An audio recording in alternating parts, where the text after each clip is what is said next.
विवेक प्रायश्चित का निरूपण चल रहा है, प्रकरण चल रहा है। यस्य निराकरणं नैव कर्तुं शक्यते तस्मिन् दोषे सति विवेक नामकं प्रायश्चित्तं भवति। जिस दोष का निराकरण करना शक्य नहीं होता है, उस दोष के होने पर विवेक नाम का प्रायश्चित दिया जाता है।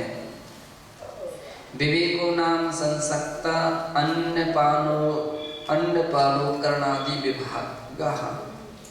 विवेक का अर्थ होता है कि मिले हुए अन्न पान आदि का निराकरण करना अथवा उसका विभाग बना देना, इसका नाम क्या है? विवेक। जैसे रस परित्याग वगैरह है ना, सब विवेक प्रायश्चित में ही तो अंतर्भाव हो जाते हैं। घी वगैरह मिला रहता है, घी का त्याग, अब वो मिला हुआ है ना, कहीं शक्कर का त्याग, नमक का त्याग, तो ये सामग्री जो इस प्रकार से रस परित्याग वगैरह जो है वो उसकी गिनती इसी में आ जाती हैं कि एक विवेक प्रायश्चित है। कि व्यक्ति जब गलती पर गलती करता जाता है, कंट्रोल में नहीं आता है, तो उनको विवेक नाम का प्रायश्चित देते हैं।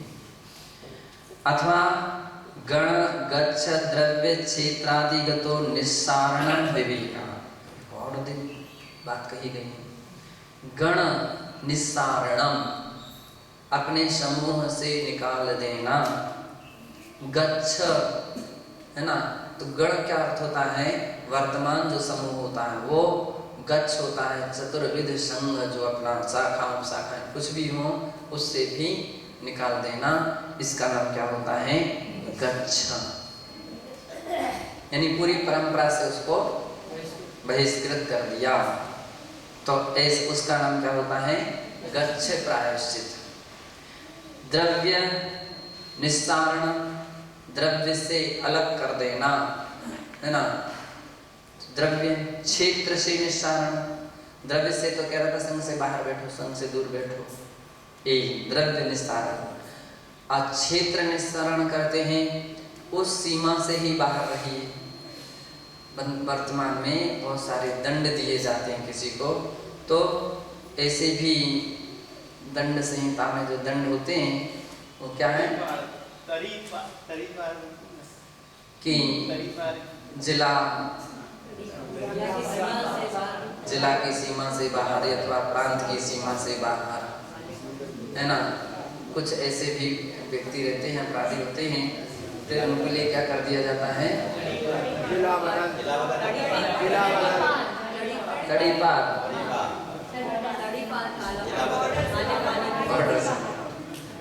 सीमा से बाहर तड़ीपार। तो क्षेत्र आदि तो निस्सारणम, क्षेत्र इत्यादि से उसके लिए निस्सारण करना यानी पृथक रखना, ऐसा। अथवा अतिचार निमित्त द्रव्य क्षेत्र आदि का मनसा अपगति ही, अथवा अतिचार के कारणभूत द्रव्य क्षेत्र और काल आदि से मनोयोग पूर्वक पृथक रखना। दूसरा तरीका है, इस कारण से तुमसे अतिचार हो रहे हैं तो अब तुमको उस कारणों से दूर रहना है। इस सामग्री से अतिचार हो रहे हैं तो उस सामग्री से दूर रहना है। तो अब ये अपने यहाँ पद्धति रहती है कि अतिचारों की संभावना जहाँ जहाँ जिस जिस प्रकार से होती हैं तो उस पर कंट्रोल किया जाता है। कि आपको अपन देखते हैं कि कल के दिन कोई सामग्री बिना अनुमति आज्ञा के लेना देना शुरू हो जाएगा। श्रावकों से ब्रेक, भैया आपको श्रावकों से बात करना निषिद्ध है। क्यों? कल के दिन कोई भी और भी सामग्रियाँ बढ़ेंगी, झूठ बोलना पड़ेगा, चोरी करनी पड़ेगी, उसके दोष अतिचार लगेंगे, तो उसकी अपेक्षा से कंट्रोल हो जाएगा कि ऐसा दोष नहीं होना चाहिए। तो आप वितरागी बन करके जो कुछ अपना अपना कर्तव्य निष्ठा का पालन करते हैं वो तो ठीक है, और रागी बन करके करेंगे तो दोष होंगे, अतिचार लगेंगे ही।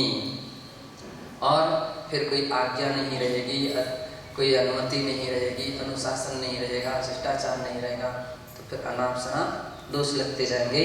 तो क्या करते हैं कि अतिचार निमित्त द्रव्य क्षेत्रादिकात, अतिचार के निमित्त भूत जो द्रव्य है अतिचार के निमित्त भूत जो क्षेत्र हैं इत्यादि से मनसा अपगति ही, मन से उसको दूर रखना, पृथक रखना। तत्र अनादरो विवेकः, या दोषात्मक द्रव्यवादी का मन से अनादर करना, जो कि प्रायश्चित वो ले रहा है, विवेक प्रायश्चित दिया गया। तो अब उस व्यक्ति को मन से भी चाहिए कि जिन बातों से दोष लगे हैं, जिन बातों से अत्याचार लगे थे या लगने की संभावना है, तो उससे मन से भी अनादर भाव होना चाहिए कि अब हमको ऐसी गलती नहीं करना। तो उसका तो प्रायश्चित लेना सार्थक हो गया। और अन्यथा कोई व्यक्ति मन से तो मान लीजिए दूर नहीं हुआ, अब बाहर से आपने भली कर दिया, सो कर दिया, कर रहा है, पालन कर रहा है, तो वो उससे जो लाभ होना चाहिए था वो उतनी मात्रा में उसका लाभ नहीं हो सकेगा। व्यक्ति को मन से भी तो दूर होना चाहिए। बाहर से राग हटा दिया, राग की सामग्री हटा दी, लेकिन बाहर से हटाया, मन से भी तो हटाओ।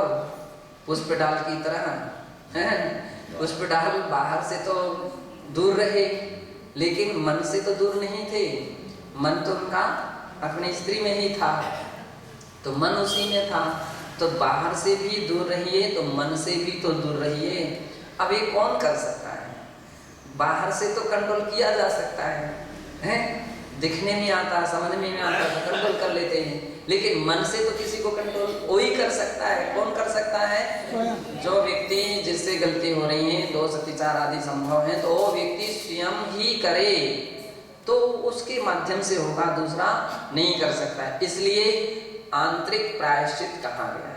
एक कौन सा प्रायश्चित? आभ्यंतर प्रायश्चित है। कौन सा प्रायश्चित है? आभ्यंतर, विवेक नाम का। जितने भी प्रायश्चित, विनय, वैयावृत्त आदि सब कौन से प्रायश्चित, एक कौन से तप है? आभ्यंतर तप है। और उसके आलोचना के अंतर्गत ये सब आ रहे हैं। तो आभ्यंतर तप है, यानी अपने मन ही अपन ही समझ सकते हैं इसको। दूसरा तो ठीक ही है, जितना समझे सो समझ में आए सो ठीक है, अन्यथा अपनी समझ में तो आएगा कि हाँ हमारा कितना सही प्रायश्चित चल रहा है। कहीं ऐसा तो नहीं है कि चार लोगों के सामने बात दूसरी और बात बाहर दूसरी, सामने कुछ बात दूसरी और पीठ पीछे कुछ बात दूसरी हो। तो ऐसे व्यक्ति क्या कभी अपने कर्म को धो सकेंगे क्या? उनका कोई प्रक्षालन हो सकेगा क्या? उनकी शुद्धिकरण हो सकेगी क्या? है ना? तो 4 इंद्रियों, 2 इंद्रियों, 3 इंद्रिय के तो प्रायश्चित अपन ले लेते हैं, लेकिन इसके आगे भी तो कितने प्रकार की अपनी परिणति हो रही है। राग, देश, मोह, क्रोध, मान, माया, लोभ, कसाय इत्यादि रूप प्रवृत्तियां जो होती हैं, उसको भी अपने लिए छोड़ना पड़ेगा। तब कहीं परिणाम निर्मल होंगे, विशुद्ध होंगे, और वो विशुद्धि उसके संवर और निर्जरा में कारण बन सकती है। तो इसलिए कह रहे हैं कि जिस द्रव्य से, जिस क्षेत्र से, जिस काल से, जिस भाव आपके परिणाम विकृत होते हैं, अतिचार लगते हैं, दोष लगते हैं, अपने व्रतों में दूषण लगता है, तो उस प्रकार की सामग्री से भी आप अनादर कीजिए। अनादर यानी वृत्ति धारण कीजिए, उसमें रुचि मत रखिए।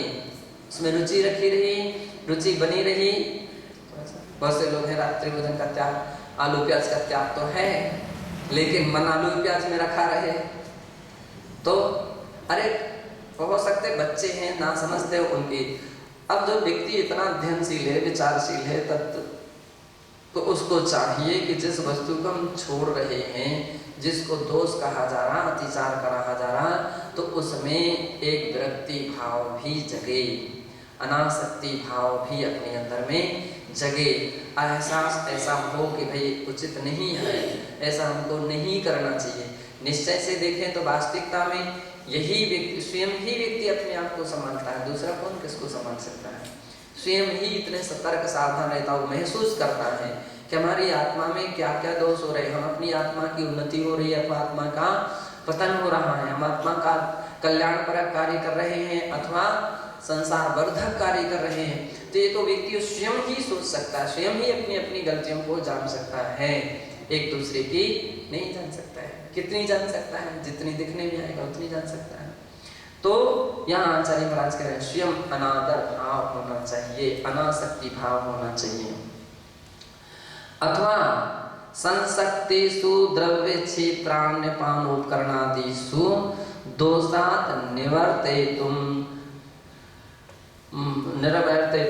अलभमानस्य तद्द्रव्यादि विभंजनम विवेकः। क्या कह रहे हैं कि किसी मुनि का हृदय किसी द्रव्य क्षेत्र काल अन्य पान आदि उपकरणों में आसक्त हो और किसी दोष को दूर करने के लिए गुरु उस मुनि को वह पदार्थ प्राप्त ना होने दे। क्या है कि मन तो उसका उसी में लगा हुआ है और गुरु क्या कर रहे हैं, उसको निवर्तन करते हैं, उसको ब्रेक लगाते। नहीं, ऐसा नहीं हो सकता, ऐसा नहीं करना चाहिए, बिल्कुल नहीं हो सकता है। तो गुरु उस मुनि को वह पदार्थ प्राप्त ना होने दे, उस पदार्थ को उस मुनि से अलग कर दे, तो वह विवेक नाम का प्रायश्चित है ना। तो गुरु तो कंट्रोल करते, नहीं ऐसा नहीं हो सकता, ऐसा नहीं हो सकता, ये नहीं होगा। गुरुकुल है ना। तो गुरुकुल की पद्धतियां हैं कि वो पूरा ब्रेक रखते हैं। हर स्कूल होता है, हर आश्रम रहता है, उसके अपने अपने नियम कानून रहते हैं, है ना। उसके विरुद्ध कोई काम नहीं हो सकता, ऐसा ही होगा, ऐसा ही चलना होगा, इसी पद्धति से रहना होगा। तो एक कौन सा प्रायश्चित है? विवेक नाम का। अब तुम्हारा मन हो लगे या ना लगे, लेकिन तुमको ऐसा करना ही पड़ेगा, ये विवेक प्रायश्चित है।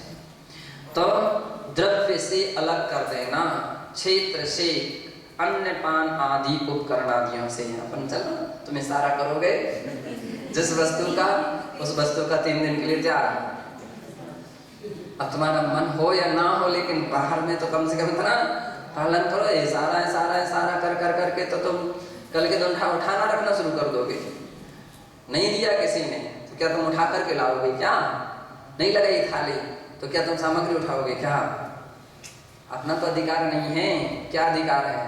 तुम कमा करके लाए थे कि उसके पास कुछ जमा करके रख दिया था, कि उसके लिए कहाँ तुमने किया, मतलब उसको वेतन दे रहे हो किसी को, कुछ तो नहीं दे रहे हैं। फिर अब तो अपना तरीका तो कुछ नहीं रहा, अपना तो यही है कि भाई ठीक है तो दे दिया सो भला और नहीं दिया सो भी भला। एक हमारे यहाँ एक आदमी, एक भिखारी आता था, वो एक लेख से बोलता था, वो कहता था क्या, एक साईं बाबा से आता था वो कोई, तो हे बाबा जो दे उसका भला, ना दे उसका भी भला। वो पता नहीं वो क्या कहता, अजमेर वाले बाबा है ना। वो काले कपड़े पहने रहता था और मसरे का फकीर था, पूरे लंबे चौड़े कड़े मड़े से बहुत सारी, है ना। हाँ, गटर वाला से खटर इतना आवाज आती थी, वो पहले से मालूम चल जाता कि वो लगा या 70 वाला कोई चीज या बाबा फकीर शक्ति वो जोली भर दी या नहीं तो दबंग के साथ। तो वो बिल्कुल ऐसे जम करके खड़ा होता था कि सामने वाला तो दहशत ही जाए, ऐसा सीधा बात करता था। दे उसका भला, ना दे उसका भी भला।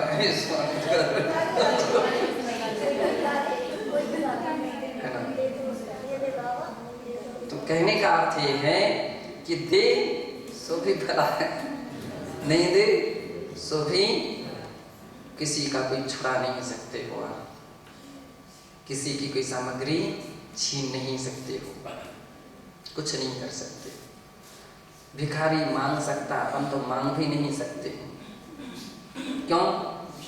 अपन साधु हैं, भिखारी नहीं है। भिखारी तो दे दे वो मांगता है, लेकिन साधु हैं, साधु मांगते नहीं। सहज लाभ जो हो गया उसमें ही संतुष्टि रखते हैं, उसमें संतोष रखते हैं। तो क्या कह रहे हैं कि जो मान लीजिए जितना मिल गया उतने में संतोष और तो क्या उसका विभाजन कर दी। तो मांग रहे हो ना इसका त्याग। हमारे संग में ऐसा था आचार्य महाराज, सन्मति सागर जी महाराज, धर्म सागर जी महाराज, अरे बहुत बहुत स्ट्रिक्ट काम साधन उनकी चर्या थी, बहुत स्ट्रिक्ट। एक बार एक माता जी को कांटा लग गया, तो आगे महाराज श्री हमको कांटा लग गया, बोले कल का उपवास भी करो। अरे कांटा लग गया और बोले कल का उपवास भी करो। तो बोले हम तो समझ रहे थे कि कुछ हमदर्दी मिलेगी, आशीर्वाद मिलेगा। बोले यही आशीर्वाद है कि देख करके नहीं चले थे, देख करके चलना चाहिए था। एक ब्रह्मचारिणी के पुस्तक में 2 रुपया निकला है, कोई व्यक्ति दे गया वो जो कुछ भी जैसा ही है, उसकी पुस्तक में 2-4 जो भी पुस्तक में रुपया निकल आए। महाराज ने कहा कि अब इसको लेकर के अपने घर जाओ। बहुत कड़क। शिव सागर जी महाराज तो और कड़क थे, ऐसा बतलाते हैं। लोग थरथराते थे, ऐसे ऐसे कांपते थे उनके सामने, सीधा ऐसा आदेश देते थे, है ना। बोले अब घर जाओ, या तो उसको रख करके आना या फिर घर में ही रहना। यही सब कड़क कठोर निर्णय लेते थे।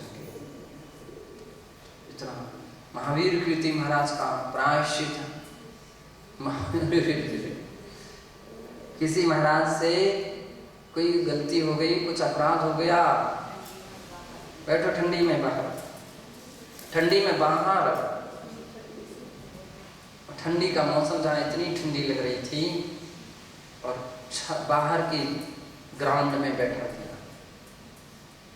कठोर प्रायश्चित, कठोर दंड दिए जाते थे, है ना। तब कहीं वो कंट्रोल में व्यक्ति आता था, तब कहीं कंट्रोल। अनादि के संस्कार है। कोई व्यक्ति वैरागी होते हैं वो तो संभले रहते हैं, कोई वैरागी नहीं होते हैं तो उनकी आसक्तियाँ नहीं छूट पाती। तो महाराज के लिए मतलब है विमल सावण के सन्मत महावीर कीर्ति महाराज के संग में घी, शक्कर, क्या नमक, दही, तेल, 4 रसों का, 5 रसों का तो पहले से त्याग, 4 रसों का तो दीक्षा से ही त्याग करा दिया जाता था। बोले बस अब करना है, सारे किसके करते हो, अब कुछ नहीं मिलेगा, उबली हुई सब्जी मिलेगी, दाल रोटी मिलेगी, बस भोजन करके आना, ऐसा मतलब। तो ऐसे ऐसे कठोर कठोर नियम रहते थे। अब ज्ञान सागर जी महाराज ने कितना बड़ा कठोर, ब्रह्मचारी के लिए बस का त्याग करो तब कहीं तुमको संघ में प्रवेश दे सकते हो। विद्यासागर जी महाराज जब गए थे उनके संघ में तो किसका त्याग कराया था? बस में बैठने का, बस का त्याग करा दिया था। नहीं, आपको पता नहीं है, बातें घुमा फिरा करके कोई कुछ भी कह दे। सही बात तो ये थी, ज्ञान देशभूषण जी महाराज ने भेजा था, पढ़ना है तो ज्ञान सागर जी के पास जाइए। जब ये ज्ञान सागर महाराज के पास गए और ज्ञान सागर महाराज से प्रार्थना की तो ज्ञान सागर जी महाराज ने कहा कि आजकल के ब्रह्मचारियों का कोई भरोसा नहीं है कि कब कहाँ चले जाएं, कब कहाँ रहें। 4 दिन टिकते हैं और थोड़ा सा सीखते हैं और अपनी टपली बजाने लगते हैं। बोले मैं नहीं पढ़ा सकता, समय भी खराब करो और अंत में जा करके कंट्रोल से भी बाहर व्यक्ति हो जाए। मैं नहीं पढ़ाऊंगा, मैं नहीं रख सकता हूँ समय। तो जब ऐसी बात कही तो फिर महाराज ने कहा, विद्यासागर महाराज ने, तो क्या बस का त्याग? हाँ, बस का त्याग कीजिए, बस का त्याग कर दो, मैं रखूंगा आजीवन। कैसा?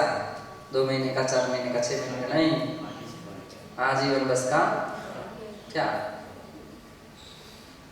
फुर्सत फिर नहीं बैठी कभी, फिर कहाँ, फिर कभी नहीं, है ना। फिर कहीं बस, बस यानी ट्रेन, बस, सभी उसमें भी छल कपट नहीं कि आज के समय में व्यक्ति, हमने तो बस का त्याग किया था, हमने स्कूटर का कहाँ किया था, हमने ट्रेन का कहाँ किया था?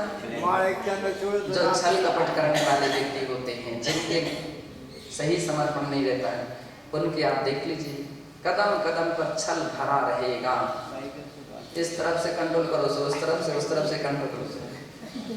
छल की मूर्ति कहे जाते हैं, माया मूर्ति। कौन सी मूर्ति?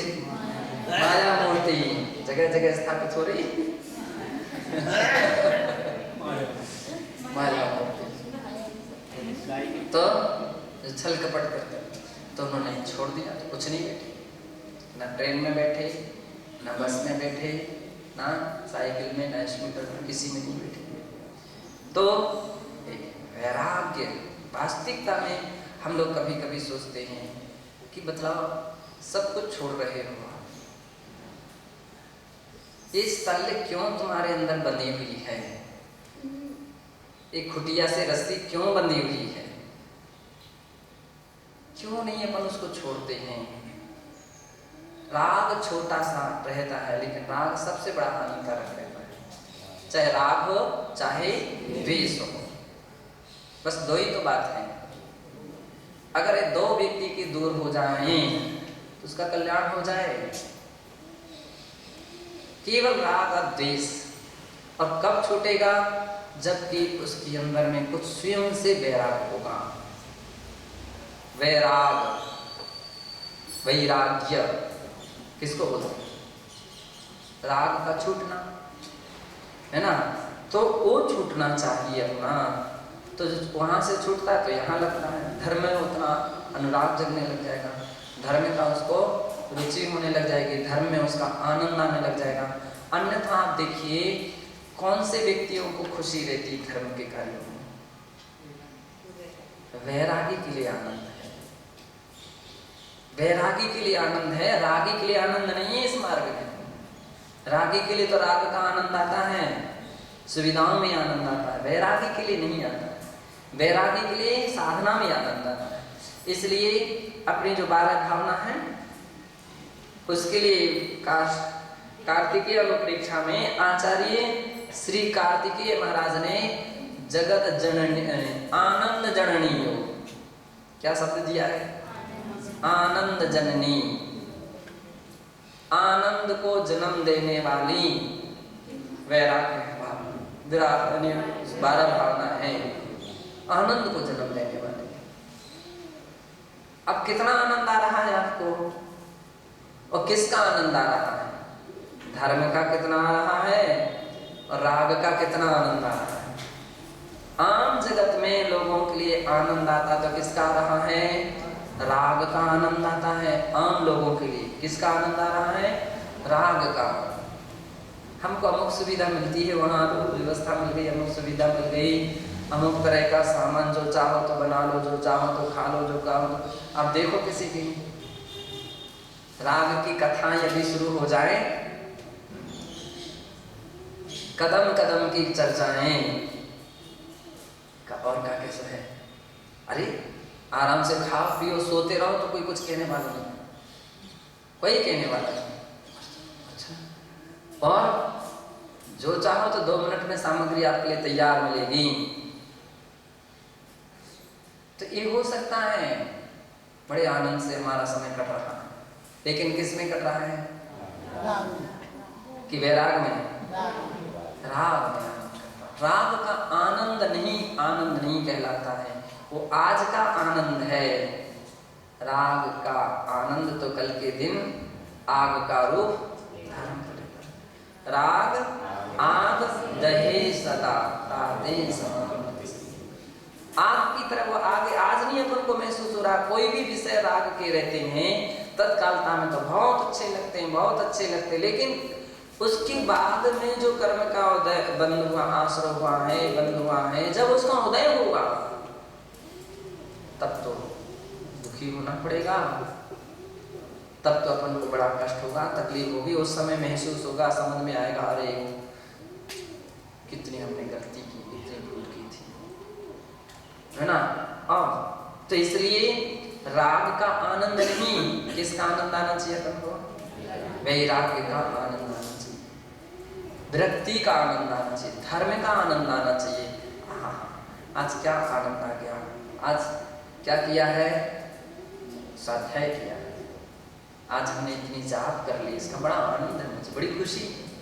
आज उपवास किया है, आज रस परित्याग किया है, आज एकासन किया है, आदि आदि इसकी खुशी, जो प्रसन्नता है, वो कहलाता है धर्म का आनंद, संवेग भाव है। वो क्या है? संवेग भाव, धर्म का आनंद है। आज किसी ने नमक नहीं डाला और कुछ नहीं कहा, अपन ने आराम से बिना नमक के भी आहार ले लिया। गड्ढा ही तो भरना था, एक गड्ढा था उसको ही भरना था, भर के आ गए, क्या हुआ? ये है आनंद, ये संवेग भाव है। ये क्या है? तपस्या है, ये साधना है। तो इस प्रकार से ये वैराग्य का आनंद होना चाहिए। आज हमने कोई भी अपन को बुखार आ गया और उसमें भी समता रखी और अपनी क्रियाएं पूरी की, इसका आनंद महाराज ने कहा था, सबके साथ देव दर्शन करो, सबके साथ परिक्रमा लगाओ। मैंने महाराज की आज्ञा का पालन किया, इसकी मुझे बड़ा आनंद है, खुशी है। वो संवेग भावना है, वो धर्म का आनंद है। हमारा मन नहीं माना तो धर्म का आनंद नहीं होगा, धर्म का आनंद नहीं हो सकता। महाराज ने कहा था ऐसा कार्य नहीं करना, नहीं किया, इसका आनंद है मुझे कि मैंने आज्ञा का पालन किया है, मैंने अनुशासन का पालन किया है। एक आनंद, ये धर्म ध्यान का अंग बन जाता है। क्या बन जाता है? धर्म ध्यान का अंग बन जाता है। जो व्यक्ति आज्ञा का पालन, अब देखिए उसको आनंद में आनंद मिलेगा। कैसा मिलेगा? एक तो उसको इस बात की खुशी हो रही है कि मैंने आज्ञा का पालन कर लिया, और दूसरी ओर महाराज भी खुश हैं, देखो आज्ञाशील है, हमारे सारे लोग खुश हैं, देखो कितना सुंदर आज्ञाशील है। आनंद में आनंद बढ़ गया, सभी जगह से उसको और खुशी मिली। और अगर उसकी विराधना कर दी अनुशासन की आज्ञा की, तो क्या हो गया? एक तो स्वयं घबराए। हमेशा ध्यान रखना, कोई व्यक्ति अनुशासन विहीन क्रिया करेगा तो अंदर में तो उसको घबराहट तो लगी रहती है, कब क्या कैसा दंड ना मिल जाए, सबके बीच में हमको तिरस्कृत ना होना पड़े, नीचा ना देखना पड़े, डांट ना खानी पड़े, प्रायश्चित ना मिल जाए, तो अंदर में तो उसको घबराहट रहती है। भले वो अपनी इच्छा के अनुसार काम, अच्छा भी काम कर ले, कोई बुरे काम नहीं, अच्छा भी काम कर ले, दर्शन कर ले, परिक्रमा लगा के आ जाए, पूजा करके आ जाए, लेकिन बिना अनुमति के करके आया है, तो क्या हो गया? उसको अंदर में दुख लगी रहे। और दूसरी बात क्या है कि अब उसका मन करी जरूर उसने क्रिया है, लेकिन उतनी विशुद्धि और निर्मलता के साथ नहीं हो सकती, खाली खाना पूर्ति की है उसने। दूसरी बात, अब जब कभी महाराज को मालूम चल गया, क्यों जी खड़े हो, आप गए थे क्या? गए थे कि नहीं बिना अनुमति के? ये आज्ञाशील है, ये आपका कर्तव्य है। 10 बातें सुनाती। अब कोई बात है आपको श्री हमें पेन चाहिए, अनसुनी कर दिया। क्यों? प्रसन्न किस पर रहते हैं गुरु? आज्ञाशील पर रहते हैं। तुम आज्ञा का तो पालन नहीं करते हो, और यहाँ 10 बातें अपनी सुना रहे हो, ये चाहिए, वो चाहिए, ये व्यवस्था, वो व्यवस्था, फलाना निकाना, ऐसा वैसा। तो अब उसको क्या हो गया? एक तो उसकी उपलब्धि जो फल मिलना चाहिए था। देखो, आज्ञा से एक भगवान के दर्शन कर लो, एक वेदी के दर्शन कर लो, एक बार दर्शन कर लो, और आज्ञा उल्लंघन करके तुम 50 वेदियों के दर्शन कर लो, कितने भी भगवान के दर्शन करो, फल नहीं मिलेगा, उतना नहीं मिलेगा जितना होना चाहिए।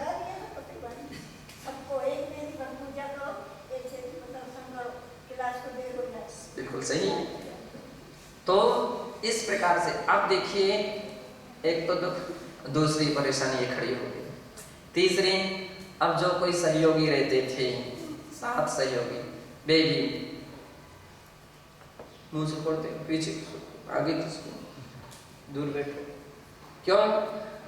अब तुम्हारे पास हम बैठेंगे तो हमारी गिनती भी कहीं तुम्हारी जगह ना आ जाए, तुम्हारे हमारी गिनती ना आ जाए, कहीं ऐसा ना हो जाए कि तुम्हारे संस्कार हमारे ऊपर पड़ जाएं, अथवा तुम्हारे साथ मुझे भी डांट लग जाए और यही व्यक्ति समझाने वाला होगा। एक बार क्या हुआ, आचार्य महाराज सन्मति सागर जी महाराज की, तो सन्मति सागर महाराज से जो अपराध गलती हुए उसको कम पकड़ते थे, लेकिन उसमें जो सहयोगी रहते उसको पहले पकड़ते थे। तो हम लोग चुलक थे, कोई अब बुंदेलखंड के हम लोग 3-4 महाराज थे संघ, बाकी तो अलग अलग स्थान के थे।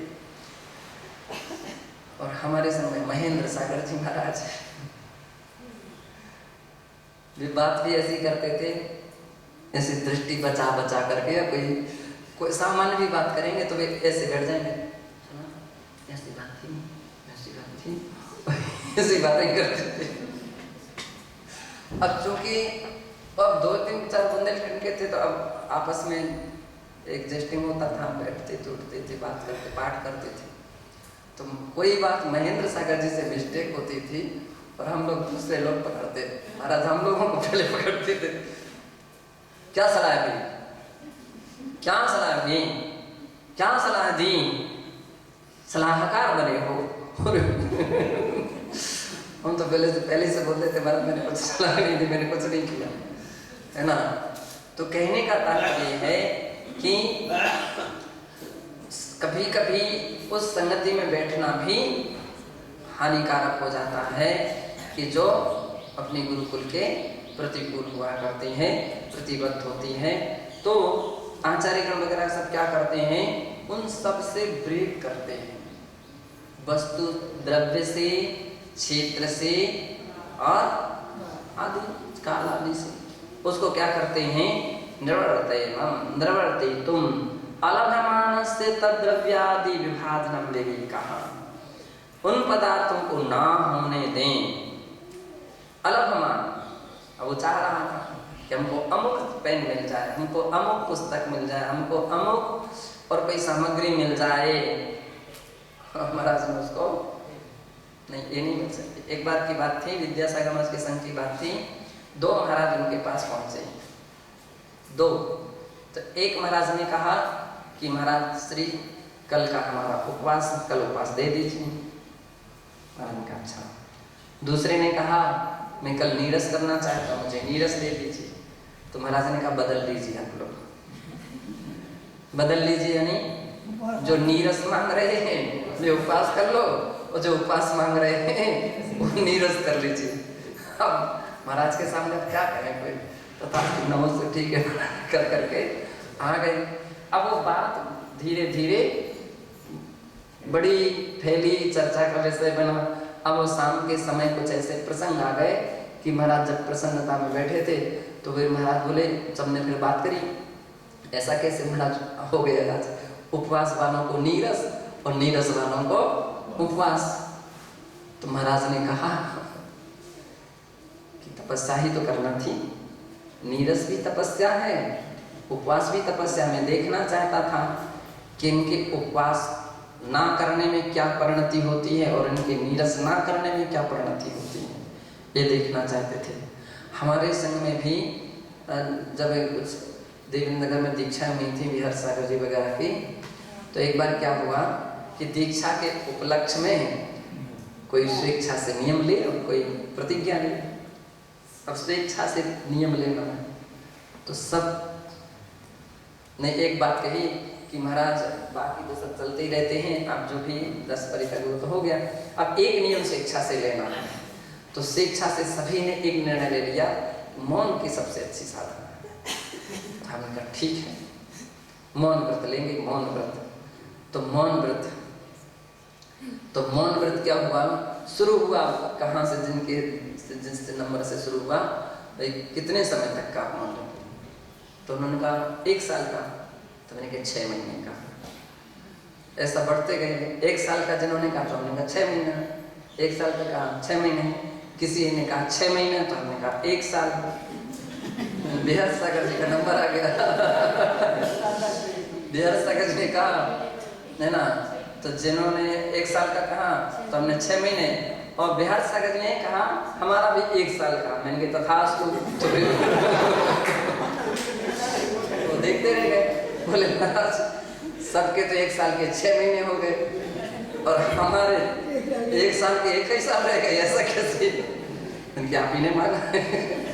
बोले मांगा तो इन्होंने भी था।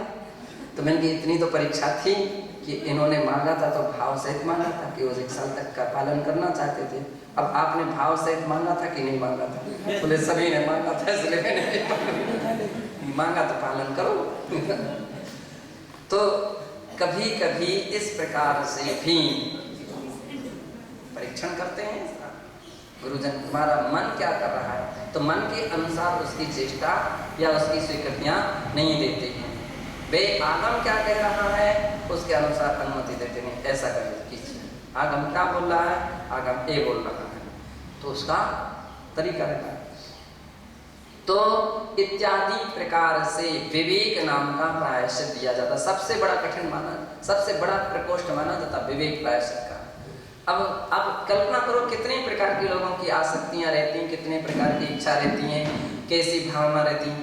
अब उस इच्छाओं पर ही तो कंट्रोल करना है, तो वे बस तरीके चेंज करते जाते हैं, तरीके चेंज करते जाते हैं।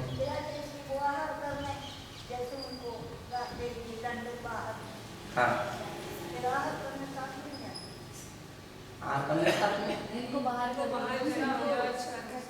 गच्छ परिहार किया है, और लास्ट में उठेंगे जब संग सब आहार के लिए निकल जाएगा।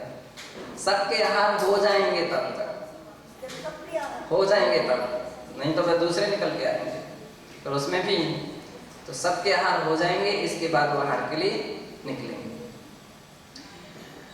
अथवा सत्यनुपगूहनेन प्रयत्नेन परिहरता कुतश्चित् कारणात् प्रासुक ग्रहणयोः प्रासुकस्यापि प्रत्याख्यानस्य विस्मरणात् प्रतिग्रहे च स्मृत्वा पुनस्तदुत्सर्जनं विविक्तः। अथवा दूसरा तरीका बतलाया है कि अपनी शक्ति को ना छिपा करके सत्यानुपगूहनेन, शक्ति को ना छिपाते हुए, और प्रयत्नेन परिहरता, प्रयत्न पूर्वक परिहरता, जीवों की परिहार करता हुआ, जीवों की विराधना से परिहार करता हुआ, रक्षा करता हुआ, कुतश्चित कारणात्, किसी कारण से, कारण प्रासुक ग्रहणयो प्रासुकस्यापि प्रत्यक्षानस्य, है ना। अब यहाँ पर क्या है, अप्रासुक, तो यहाँ का पूरा होना चाहिए। तो प्रासुक ग्रहण करते ही हैं, ग्रहण ग्राहणयो, अप्रासुक पदार्थ ग्रहण कर ले अथवा ग्राहणयो, दूसरों को चला दे, ऐसा है। ग्रहण ग्राहण, अथवा प्रासुक के ग्रहण प्रापस्यापि प्रत्याख्यानस्य, अथवा प्रासुक का प्रत्याख्यान किया था, उसका विस्मरणात्, भूल गया। कई बार बहुत से लोग बोलते हैं हमें ध्यान ही नहीं रहा, हमने आज अमुक वस्तु का त्याग किया था, और या तो लेते समय याद आया, अथवा जब हम बाद में याद आ गया, तो इस प्रकार से भूल चुके हैं। ऐसे प्रासुक पदार्थ को भी भूल से ग्रहण कर ले, अब वो ग्रहण कर लिया, तो फिर स्मरण हो जाने पर उन सबका त्याग कर दे, तो विवेक नाम का प्रायश्चित। तो उस समय क्या किया जाता है, याद आ गई ना, अंतराय करो, अब सब कुछ खाना बंद करो। नमक का त्याग था, घी का त्याग था, शक्कर का त्याग था, याद रखो।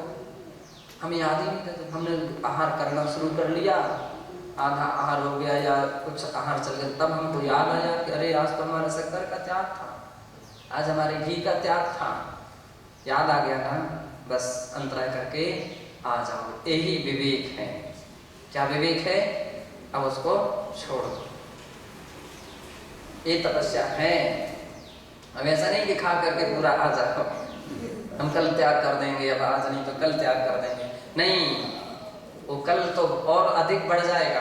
अब कल उतने में ही नहीं रहेगा कि आज हमने ना रस का शक्कर का त्याग था, अब आधार हो गया था, फिर हमने सोचा कि अब आज तो ले ही ली है, अब कल छोड़ देंगे, आज तो पूरी ले लो। नहीं, ये तपस्या है। प्रतिज्ञा लेकर के गए थे ना। सबसे बड़ा प्रायश्चित किसका दिया जा रहा है? सबसे बड़ा विवेक किसका है? आपकी प्रतिज्ञा, आपके सत्य का, आप जिस सत्य के साथ गए थे, जिस प्रतिज्ञा को लेकर के गए थे, उस प्रतिज्ञा का उल्लंघन हुआ है, वो प्रतिज्ञा टूट चुकी है आपकी, तो आप भोजन के लिए साधु नहीं बने हैं, आप प्रतिज्ञा के लिए साधु बने हैं। किसके लिए बने हैं? व्रत, संयम, नियम, यही अपने प्राण हैं, है ना। तो उसको छोड़ करके आ जाइए, इसमें ही आपकी प्रतिष्ठा है। अन्यथा लोग तुमको देख करके हंसेंगे, इनको अपने व्रतों का कोई भी परवाह नहीं, हंसी उड़ाएंगे।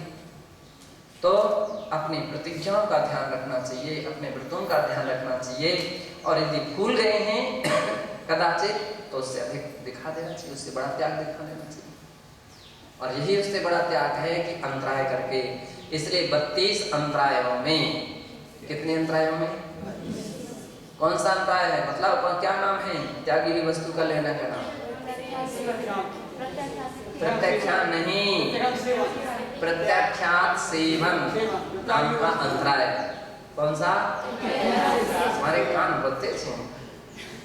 प्रत्यक्षात सेवन, प्रत्यक्ष नहीं, प्रत्यक्षात, जिस वस्तु का त्याग किया है उस वस्तु का खाने में आ जाए तो उसका क्या करना? अंतराय करना चाहिए, अंतराय करना चाहिए। चाहे क्षुल्लक हो चाहे मुनि हो, उनके भी 8 अंतरायों में एक त्यागी हुई वस्तु का सेवन करने का अंतराय है, उनका भी एक अंतराय है। तो सभी के लिए, चाहे क्षुल्लक हो, चाहे मुनि हो, चाहे ब्रह्मचारी हो, एलक जी हो, क्षुल्लक जी हो, क्षुल्लिका हो, आरिका हो, कोई भी हो, प्रत्यक्षात सेवन नाम का अंतराय है कि उसको आपने ले लिया है, अब उसका अंतराय कीजिए। यह अपराध हो गया है, ये दंड है। क्या चीज है? अंतराय कर लेना ही दंड है। ये विवेक नाम का प्रायश्चित हो गया। शास्त्रेषु विवेकस्य पंचभेदा वर्णिता, शास्त्रों में विवेक के 5 भेद कहे गए हैं। कितने भेद कहे गए हैं? तद यथा भगवत, तद यथा, वह इस प्रकार से, भगवती आराधना ग्रंथे प्रोक्तम, भगवती आराधना ग्रंथ की 170 और 71वीं गाथा में कहा है, इंद्रिय कसाय अवधीन भक्ति पाणस्य चाविदेहस्य एस विभागो घणिदो, एस विवेको घणिदो, पंचविधो तव्य भाव गदो।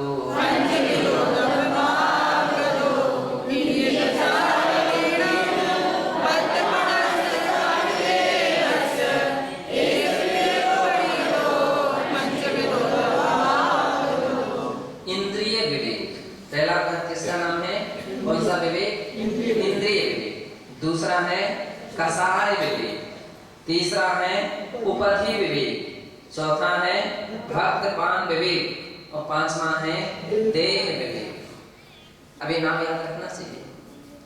इंद्रिय विवेक, इंद्रिय विवेक जो सामग्री, जो इंद्रियां चाहती हैं उसके अनुसार अपनी प्रतिज्ञा है, तो उस प्रतिज्ञा के अनुसार उसकी ओर चेष्टा नहीं होने देना इंद्रिय विवेक है।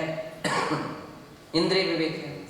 जो वस्तु नहीं देखना चाहिए, आंखों पर संयम धारण करो, मत उसको देखो। जो नहीं सुनना चाहिए, कानों पर विवेक रखो, मत सुनो, है ना। तो इस प्रकार से इंद्रिय विवेक है।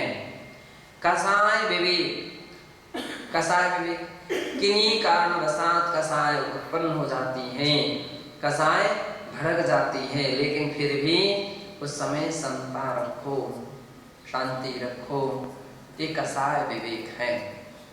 कौन सा विवेक है? कसाय विवेक है। कसाय भड़क रही है, क्रोध आ रहा, अरे मना लो, चार बातें सुना रहे तो हम क्या करें, हम कहाँ तक शांत बैठे? शांत बैठो। अब वो 4 नहीं 40 सुनाए, उस क्षण में अपन को शांति ही अपनी जीत है। क्या है?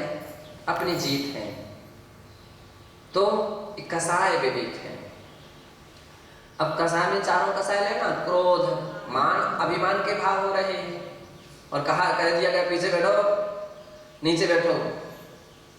अरे हम इतने बड़े, हम इतने ऊंचे, और हमारे लिए ऐसा कह दिया, वास्तविकता में बड़ा खराब लगता है। एक बार आचार्य महाराज ने हमको कहा कि मान लीजिए चटाइयाँ चेंज हुई थी, सब बदली थी, तो चटाइयाँ बदली तो सबको नई नई दी गई। पुरानी तो महाराज पहले रखवाते, पुरानी यहाँ रखो, सब रखो, सब रखो, नई ले जाओ। तो इस ओर से नई ले जाओ, पुरानी रखते जाओ। अब वो पुरानी चटाइयों के बहुत हो गए, मान लीजिए 8-9 पिछियाँ थी तो 10-12 चटाइयाँ हो गई होंगी। तो अब उसके 2 बिंडल बनाए गए, 6 चटाइयों के। अब महाराज ने कहा, शुल्लक जी, महाराज उससे हमसे नाराज भी थे किसी वस्तु से, पता नहीं किस कारण से। शुल्लक जी यहाँ आओ, पहुँच गया, एक चटाइयाँ उठाओ और मंदिर में लेकर के रख के आओ। अब मंदिर कितना दूर था? मंदिर दूर था, मान लीजिए मेरे समझ में जैसे अपन जाते हैं ना सोच के, उससे भी थोड़ा दूर था। सभी मकान गली मली से निकल करके जाना। अब चूंकि महाराज की आज्ञा है, आदेश है, तो उसको तो नहीं टाला जा सकता ना। महाराज ने फिर द्वारा कहा, जल्दी उठाओ।